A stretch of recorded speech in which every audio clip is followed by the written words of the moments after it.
ఆంధ్రప్రదేశ్లో 25 లోక్సభ నియోజకవర్గాలు ఉన్నాయి.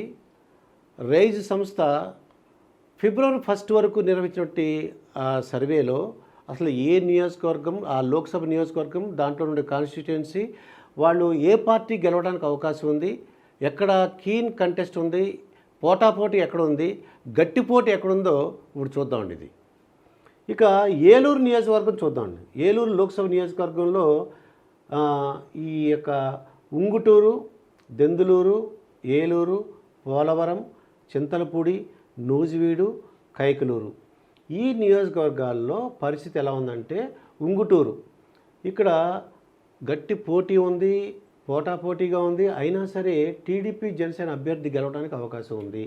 దెందులూరు ఇక్కడ గట్టి పోటీ, దెందులూరు ఇప్పుడప్పుడే చెప్పలే ఉన్నారు, కీన్ కంటెస్ట్, గట్టి పోటీ ఉంది. ఏలూరు వైఎస్ఆర్సీపీ అంటున్నారండి. పోలవరం టీడీపీ, చింతలపూడి టీడీపీ, నూజివీడు ఇక్కడ నూజివీడు అభ్యర్థి పట్టి ఉంటుంది, గట్టి పోటీ ఉంది. అలాగే ఇక్కడ పోటాపోటీగా కూడా ఉందండి. ఇది కైకలూరు అయితే టీడీపీ జనసేన అభ్యర్థి ఎవరైతే వాళ్ళు గెలవడానికి అవకాశం ఉంది.